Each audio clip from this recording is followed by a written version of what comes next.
번째는 일단 나를 제대로 알아야 된다. 나를 아는 능력. 그래서 이거를 소크라테스. 전문 용어로는 나에 대한 메타인지 이렇게 생각을 할 수가 있을 것 같습니다. 내가 아는 것은 무엇이고 그렇지 않은 것은 무엇인지 이런 것들을 객관적으로 파악할 수 있는 그런 능력을 얘기하는데 어찌 보면 내 미래의 꿈의 크기를 결정할 수 있는 네. 그런 영역이라고 볼 수가 있습니다. 그래서 진짜 중요하다. 현재 내 위치는 어딘가? 네, 그래서 나는 어디에 있고 최종적으로 내가 가려고 하는 방향과 위치는 어디인 것인가? 그다음에 거기로 가기 위해서는 어떤 노력들을 해야 되는 것인가? 저의 경우에는 3년치 이력서를 미리 쓰는 방법을 택했습니다. 어떻게 써요? 네. 보통 이력서라는 거는 내가 과거에 뭐 했는지를 쓰죠. 네. 근데 저 같은 경우에는 그게 중요한 게 아니라 앞으로 3년 후에 내가 어디 가 있을 건지를 미리 결정을 합니다. 저는 예를 들어서 뭐 IT가 가장 좋은 직종인데 3년 후에도 IT가 좋을까? 3년 후에는 뭘까? 어떤 영역일까를 가지고 저는 그래서 야후를 갖고 그 뒤에 구글도 갖고 이런 것들을 미리 결정을 한 거죠. 그러니까 그쪽에서 나를 결정하게 하기 전에 제가 미리 결정을 하고 제가 준비가 돼 있으면 그쪽에서는 데려가고 싶어서 안달이 납니다. 근데 그 준비를 하는 것이 가장 효과적이라는 것이죠. 그렇게 해서 이력서를 미리 쓰신 다음에 그렇게 다 되신 건 거예요? 제 경우는 다 됐게 됐습니다. 그게 저는 3년치 이력서의 마법이라고 생각을 하는 건데 사실은 제가 대표적인 케이스로 생각했을 때 제가 구글 코리아에 있다가 구글 본사로 갔을 때 정확히 그런 방법을 썼던 것이죠. 근데 이제 해가 바뀌니까 이런 얘기 듣는 게 너무 도움이 되는 것 같아요. 네. 신년 계획을 세울 때 진짜. 10년만이 아니라 한 3년 정도로 내다보고 네. 세워야 될 것 같아요. 네. 거기에 중요한 거는 계획만 세우는 것이 중요한 게 아니라 이거를 쪼개서 5년, 3년, 2년, 1년으로 하신 다음에 거기서 구체적으로 어떤 행동을 할 것이냐가 중요해요. 맞아. 그걸 아주 구체화하셔야 됩니다. 맞아요. 두 번째, 그 대단한 인재들의 특징 또는 꿈을 꾸는 사람의 특징. 세상에 나쁜 질문은 없다. 그래서 질문하는 힘, 질문하는 역량이라고 생각을 합니다.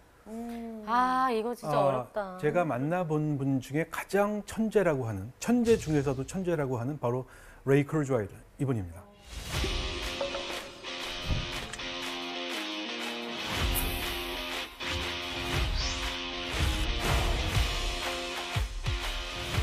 그분이 아시는 분 계시죠? 그 기술이 인간을 앞서는 특이점 싱귤레리티가 온다라고. 전문적인 것도 다 아시는군요. 싱귤러리티 포인트라는 것을 처음 옆집 얘기하신. 그래서 기계 기능이 인간을 뛰어넘는 포인트가 온다. 그게 이제 특이점, 기술 특이점이라는 것인데 그걸 얘기하신 분이기도 하고 에디슨 이후에 가장 천재라고 하기도 하는 그런 분이기도 하죠. 근데 제가 한 번은 같이 이제 일하는 과정에서 레이랑 같이 이제 식사할 기회가 있어서 물어봤어요. 레이, 친해 보여. 레이.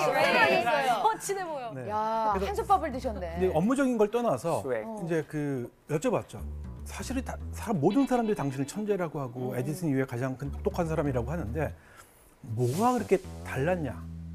당신은 왜 이렇게 천재가 됐냐라고 했더니 이분은 굉장히 그 유머 코드가 좀 독특하신 분인데 난 내가 천재라고 생각한 적 한 번도 없다. 저는 믿는 자의 여유. 더 상처를 받았죠. 난 뭔가 이런 생각을 했었는데 이거잖아. 너는 어떻게 이렇게 공부를 열심히 해서 천재가 돼서 서울대를 갔니? 교과서 위주로 그런 공부했어. 거죠. 그렇죠. 근데 이분이 했던 얘기가 굉장히 전 아직도 뇌리에 많이 남아 있는데 나는 평범한 사람인데 단지 하나 다른 게 있었으면 뭘까 생각해 보면 엄마하고 시간을 많이 보냈다. 근데 엄마한테 어떤 시간을 보냈냐를 물어봤더니 일단 밥 먹는 그 테이블에서 네. 테이블에서 엄마 저거는 왜 색깔이 저랬고 저 꽃은 왜 저렇게 생겼어?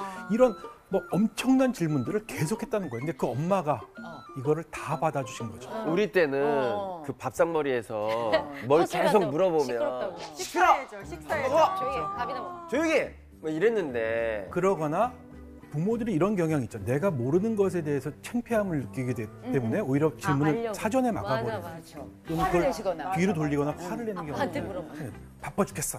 바빠 죽겠는데 뭐 이런 소리를 질문하고 그래. 이런 밥 먹고서 것들로 쓸데없이. 가는 경우도 있죠. 맞아. 그래서 제가 이제 이런 IT 기업, 글로벌 기업에서 일을 하다 보면 가장 느끼는 게 저 똑똑한 사람이 이런 질문을 하네? 한 300명이 모여있는 자리에서 손 들고 정말 당연한 걸 물어봐요. 맞아. 말도 안 저 되는 정도 거. 기본적인 걸. 근데 그걸 물어보는데 스스럼 없이, 창피함 없이 손을 창피하지 들 수 않구나. 있다는 것. 그래서 이런 문화에서는 이런 문장이 있는데 No silly question. 바보 같은 질문은 없다. 네. 근데 나중에 그거를 제가 돌이켜 봤을 때 내가 놓쳤던 부분인데 배경이 다르거나 어떤 나와 다른 환경에 있었던 사람들은 이걸 모를 수도 있겠구나. 이런 생각들을 이제 했던 것 같아요. 그 실수가 일어나는 그 많은 상황도 결국은 질문을 하지 않아서인 것 같아요. 네. 왜 안 물어봤냐고 하면 아무도 질문 안 하니까 그냥 이상해도 그냥 맞는 줄 알고 그러니까 혼자 그냥 스스로 판단해버리고. 그냥 넘어가는 거죠. 이렇게 쑥쑥 제발 넘어가는 물으면 거. 물어봐야 되는 거. 맞아. 네, 맞아. 그런 이게- 것들을 확인하고 같이 소통하는 것들이 굉장히 중요할 수가 있을 것 같습니다.